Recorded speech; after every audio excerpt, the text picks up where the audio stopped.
Terkait desakan agar KPK segera memeriksa menantu Jokowi, Bobi Nasution karena namanya yang muncul di sidang, kita bahas bersama peneliti Pusat Kajian Anti Korupsi UGM, Mas Zainur Rohman. Mas Zainur, selamat sore.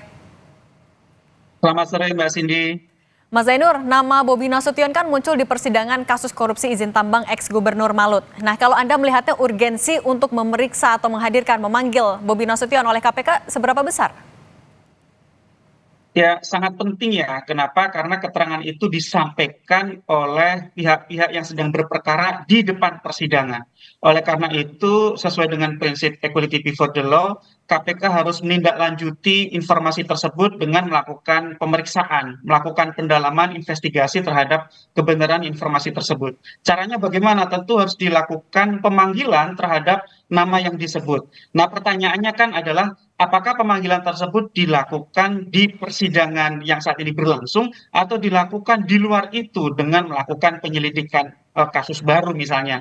Nah, ini kita serahkan kepada KPK. Tetapi kalau dua-duanya tidak dilakukan, itu menunjukkan adanya perlakuan yang berbeda atas satu kasus yang sama. Kenapa? Karena sudah menjadi kebiasaan dari KPK untuk mengembangkan perkara dari sebuah perkara menjadi perkara-perkara yang lain. Jadi memang KPK itu sudah biasa mengembangkan satu kasus yang awal mulanya terhadap satu objek tertentu, kemudian berdasarkan keterangan di depan persidangan berkembang menjadi kasus-kasus lain. Oleh karena itu, gitu ya, ini publik menunggu itikat baik keberanian dari KPK. Apakah KPK akan melakukan pemanggilan terhadap Bobi Nasution ini di persidangan atau di luar persidangan? Tidak masalah, dua-duanya KPK bisa lakukan itu selama memang KPK menindaklanjuti informasi yang disampaikan oleh Abdul Ghani Kasubeh tersebut. Tapi kalau tidak ada pemanggilan, tidak ada pendalaman terhadap informasi yang disampaikan oleh para pihak tersebut di depan persidangan, maka itu sudah menjadi salah satu tanda bahwa KPK ada perlakuan berbeda atau bisa disebut sebagai tebang pilih, Mbak Cindy. Oke,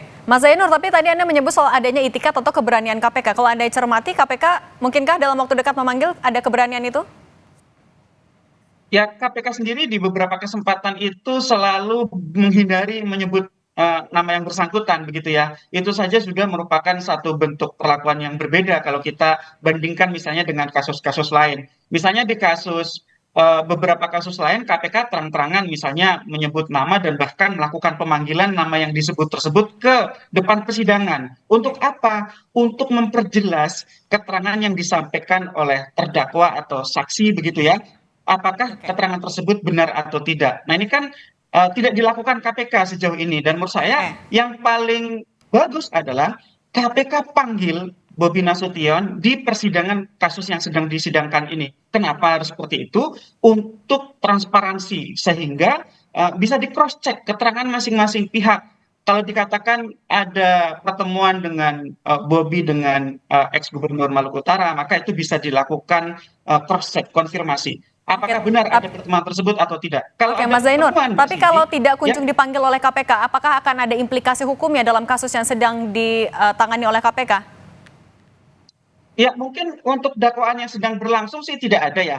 Tetapi terhadap prinsip equality before the law, kesamaan di depan hukum, saya pikir itu menjadi tercederai begitu ya. Artinya kasus tidak akan berkembang, Mbak Cindy. Kasus akan terlokalisir di kasus yang sekarang sedang disidangkan. Padahal SOP KPK dari dulu adalah selalu mengembangkan kasus dari satu kasus ke kasus-kasus yang lain dengan tujuan apa, Mbak Cindy? Dengan tujuan untuk mengungkap secara utuh, lengkap kejahatan yang dilakukan oleh para penyelenggara negara di satu lokus kementerian, lembaga, atau daerah tertentu. Setelah itu kemudian dilakukan scanning terhadap problem korupsi tersebut untuk Oke. dilakukan program-program pencegahan. Kalau tidak lengkap seperti ini, yang sekarang kita lihat, maka ya kemudian identifikasi permasalahannya tidak akan berjalan secara lengkap dan nanti resep-resep perbaikannya juga tidak akan lengkap, Mbak Cindy. Oke, itikat, keberanian dan transparansi oleh KPK itu yang disoroti juga oleh masyarakat dalam kasus ini. Terima kasih Mas Zainur Rohman, peneliti Pusat Kajian Anti Korupsi UGM sudah berbagi dengan Kompas Petang. Sehat selalu, Mas.